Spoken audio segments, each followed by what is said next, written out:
In the early hours of April 18, 1942, 16 B-25 Mitchell bombers sat quietly on the deck of the USS Hornet, their wings folded like sleeping beasts beneath a gray Pacific sky. The sea rolled heavy and slow, and the men aboard the carrier knew what they were about to attempt had never been done before. Land-based bombers, designed for long runways, were to take off from the deck of a ship, a feat no one had ever dared in combat. Below deck, tension was a living thing. Engineers, mechanics, and airmen moved in silence, bound together by the enormity of what was to come. They were about to strike at the heart of Japan, not for victory, but for message. America had been bloodied at Pearl Harbor. Now it was time to remind Tokyo that the fight had only begun. The raid had been conceived by Lieutenant Colonel James Harold Doolittle, a pilot, an engineer, and a man with a quiet fire that seemed to make the impossible sound reasonable. Doolittle's plan was daring to the point of madness: launch bombers from a carrier, fly more than 600 miles to Japan, hit key cities, and then continue west to land in China. The crews trained in secret, practicing takeoffs on runways shorter than any airstrip they'd ever seen. The B-25s were stripped of unnecessary weight, fitted with extra fuel tanks, and loaded with incendiaries and high explosives. Each man knew the odds: too far to return, too little fuel to make safety. But they volunteered anyway, not for glory, but to strike back, to show that the enemy's island was not untouchable. By dawn, the Pacific wind carried the smell of oil and salt across the Hornet's deck. Lookouts scanned the horizon, and then came the word that sealed their fate. A Japanese picket boat had spotted the task force, hundreds of miles earlier than planned. The Hornet's captain gave the order: launch immediately. The distance to Japan was now over 700 miles, far beyond the planned range. Doolittle didn't hesitate. He climbed into his aircraft, number 402344, took a long breath, and pushed the throttles forward. The engines roared. The bomber trembled against the wind. Crewmen lined the deck, watching as Doolittle's plane lunged down the runway, wheels lifting just before the sea could swallow them. One by one, 15 more followed, vanishing into the gray mist, bound for an enemy that believed itself beyond reach. The journey was brutal. The aircraft clawed through freezing rain and turbulence, every mile a fight against wind and fuel. They flew low to avoid detection, skimming waves so close that sea spray pattered against their fuselages. Below them, the ocean seemed endless, a moving grave that promised no mercy if an engine faltered. Inside each cockpit, silence ruled, broken only by the growl of radial engines and the faint crackle of the interphone. Navigators' maps trembled in gloved hands, fuel gauges dipped lower, and every man wondered, not if he would die, but when. Yet none turned back. Hours later, the clouds broke, and the coast of Japan appeared, green, gray, and unaware. The bombers spread out, each assigned its own target: Tokyo, Yokohama, Nagoya, Kobe, Osaka. Sirens began to wail, echoing through city streets as the first American bombs fell. Witnesses on the ground described the sound, not like thunder, but like a sudden tear in the sky, followed by the rush of flames and debris. Fires erupted across industrial zones and docks, consuming oil depots and warehouses. Japanese fighters scrambled, but the attack was over before they could react. The bombers had come and gone in minutes, leaving behind confusion, fear, and disbelief. The emperor's capital, thought to be invincible, had been struck. Doolittle himself dropped his payload over Tokyo's industrial district, then turned west toward China. He knew he wouldn't make it. His fuel was nearly gone. By nightfall, all 16 aircraft had run dry. One by one, they crash-landed or the crews bailed out over the coast of China. Some landed in rice paddies, others in mountainous terrain. Doolittle's own crew jumped into darkness and rain, unsure if they were over friendly or enemy territory. He landed hard, tumbled through the mud, and came to rest among Chinese farmers who risked everything to shelter them. In all, 3 men died during the raid or from their injuries. 8 were captured by the Japanese, tortured, starved, and executed in violation of every convention of war. The cost was high, but the message was louder still. Back in Tokyo, the shock ran deeper than any bomb crater. The Japanese government had promised its citizens that the homeland was untouchable. The raid shattered that illusion. For the first time, ordinary Japanese civilians looked up and saw American planes overhead. Fear crept into a nation that had, until that moment, believed itself beyond consequence. Strategically, the damage was minor. A handful of factories, docks, and military installations destroyed. But psychologically, it was devastating. The Japanese military, humiliated and enraged, launched a brutal campaign across China to punish those who had aided the raiders. Historians estimate that more than 250,000 Chinese civilians were massacred in the following months, the hidden cost of American strike. In Washington, the raid's success electrified a wounded nation. 4 months after Pearl Harbor, the headlines carried a new tone, not of defeat, but defiance. Doolittle was promoted to brigadier general and awarded the Medal of Honor. Yet privately, he felt he had failed. All 16 aircraft were lost, and he believed the mission had been a one-way demonstration with little strategic gain. He didn't yet know what the Japanese were planning in response, a decision that would change the course of the Pacific War. The Doolittle raid forced Japan's hand. In military councils, Admiral Isoroku Yamamoto, the architect of Pearl Harbor, faced the unthinkable truth. The American carriers, thought destroyed, had not only survived but carried war to Japan's doorstep. He concluded that as long as the U.S. Navy's carrier force existed, Japan could never secure its empire. His solution was to lure the remaining carriers into a trap, to destroy them in one decisive engagement. That plan became the Battle of Midway. Less than 2 months after Doolittle's men flew over Tokyo, Japanese carrier groups steamed east toward a small atoll in the Central Pacific. They believed the Americans would be caught off guard. But American cryptanalysts had already broken key portions of Japan's naval code, and Admiral Chester Nimitz was waiting. The result was one of the most dramatic reversals in military history. 4 Japanese carriers sunk, over 300 aircraft lost, and with them, the offensive power of the Imperial Navy. The balance of the Pacific shifted that day, and it had begun with Doolittle's gamble on a cold morning in April. The raid's legacy wasn't measured in the bombs dropped or factories destroyed, but in the transformation it sparked. It turned an angry but uncertain America into a nation utterly resolved to fight. It forced Japan from a position of momentum into one of reaction, tightening its defenses, stretching its resources, and exposing its fleet to risk. Most importantly, it revealed to both sides the depth of the war ahead. Neither nation would surrender easily.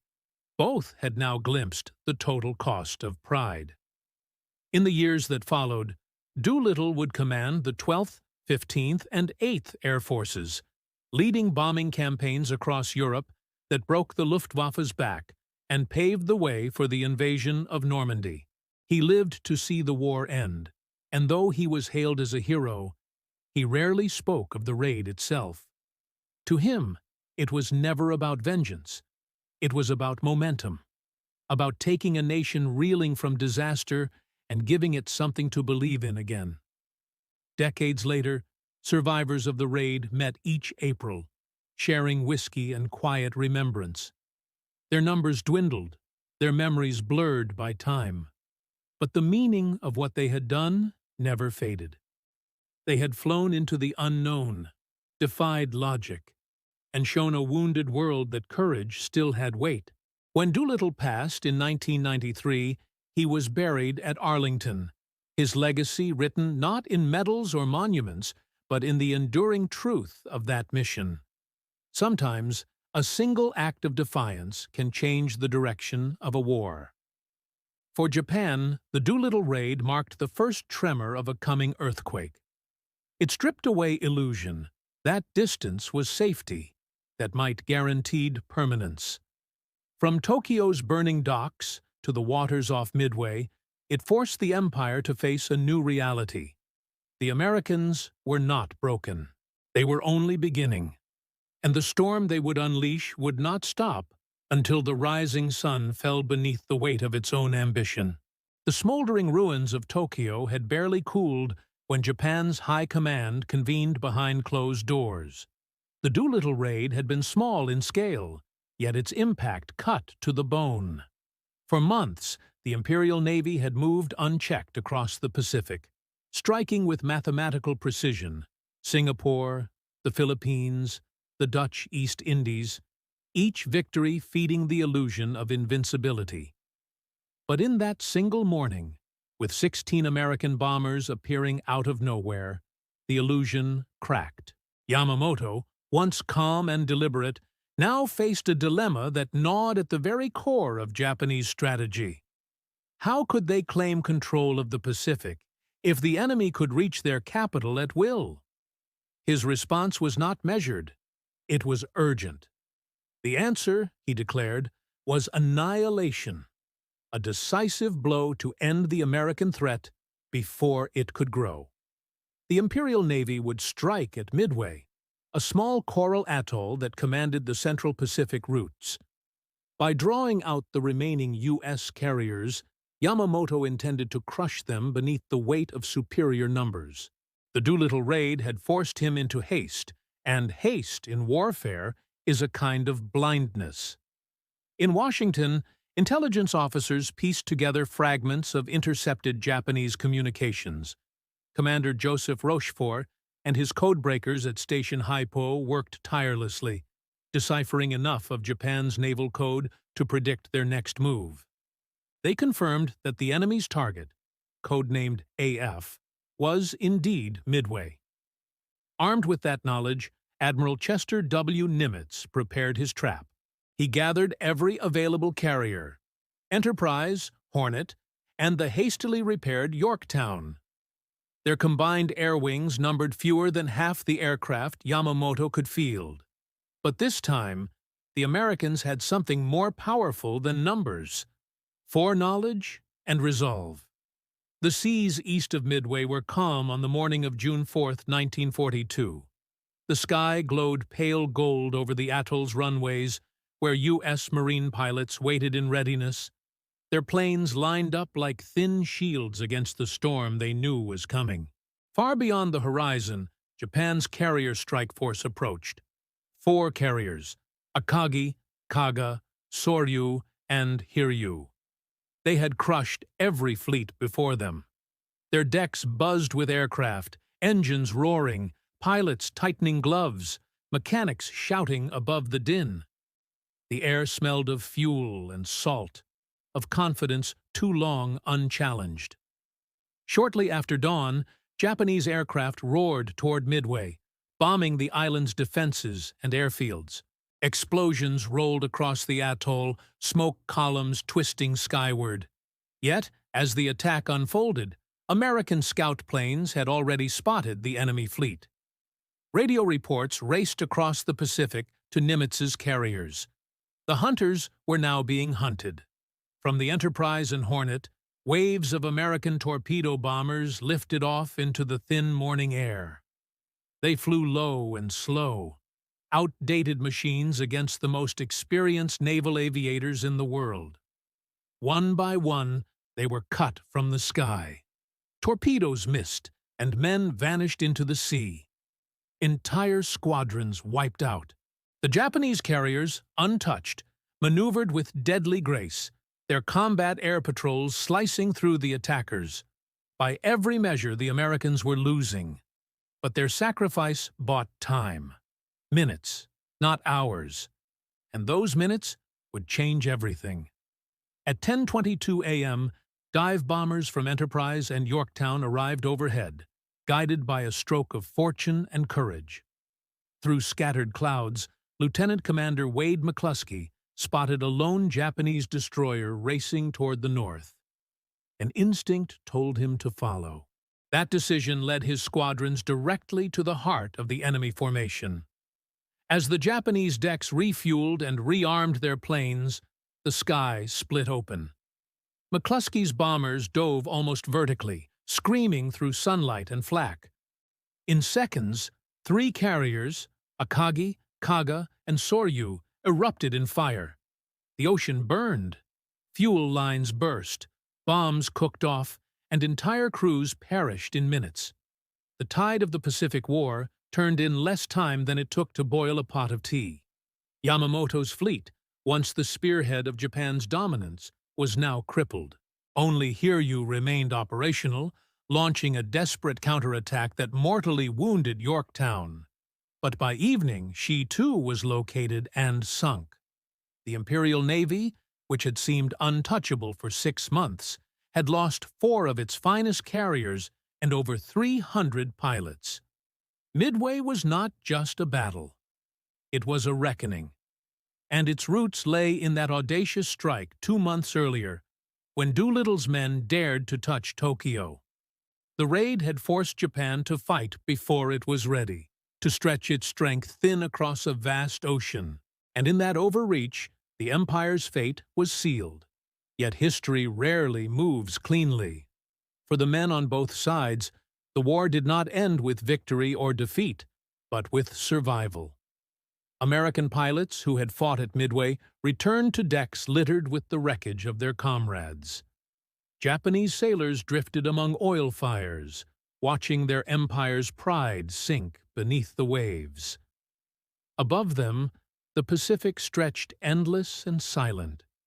The same ocean that had carried Doolittle's raiders, now bearing witness to Japan's first major defeat. In Tokyo, news of the loss was suppressed. The public was told little. But within the Imperial General Staff, reality could not be ignored. The Doolittle raid had been dismissed as symbolic. Now it was seen as prophetic. It had revealed an America capable of striking from anywhere, adapting, learning, and building faster than Japan could comprehend. Industrial might, coupled with a will to fight that refused to die. By 1943, that might was unleashed. B-24 Liberators and B-29 superfortresses began to pound Japanese targets from newly captured Pacific islands. The scale dwarfed anything Doolittle could have imagined. Entire cities would burn under relentless bombing. But behind those later campaigns stood the shadow of that first raid. 16 bombers that had shown the impossible was merely the beginning. For the Japanese, the raid's psychological wound never truly healed.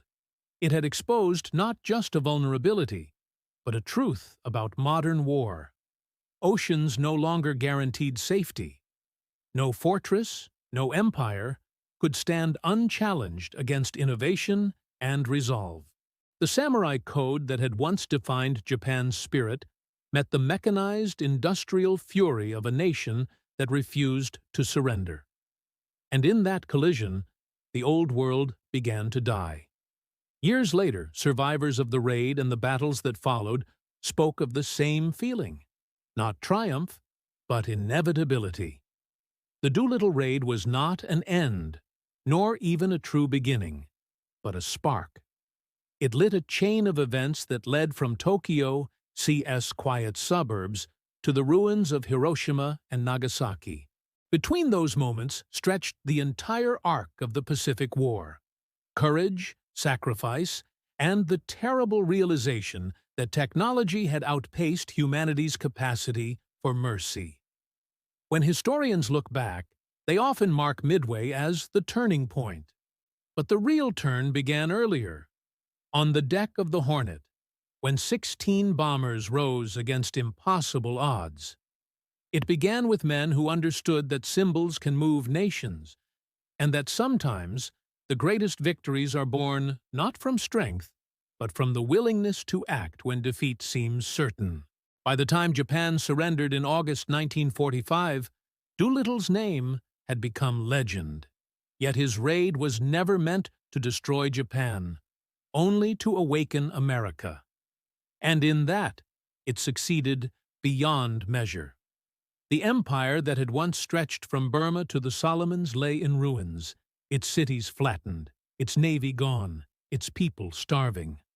But for America, the cost had been enormous too. Lives, cities, innocence. The world that emerged from those flames was colder, harder, and forever changed. As the years passed, the Doolittle raiders grew old. Their reunions grew smaller. The silver goblets they toasted with fewer in number each time. On their final meeting in 2013, only 4 remained. They raised a single last toast, not to victory, but to duty fulfilled. The mission that had begun in the gray mist of the Pacific had come to rest in the memory of history itself. And in that silence, one truth endures. It was not the size of the bombs that shook Japan, but the realization they carried. The Americans were coming, not as victims, not as mourners, but as fighters. And they would not stop until the war was finished. The Doolittle raid had not just shocked Japan. It had awakened the world to what happens when courage meets desperation, when a nation humiliated refuses to kneel. In that moment, over the endless Pacific, history shifted. The Americans were only beginning to fight.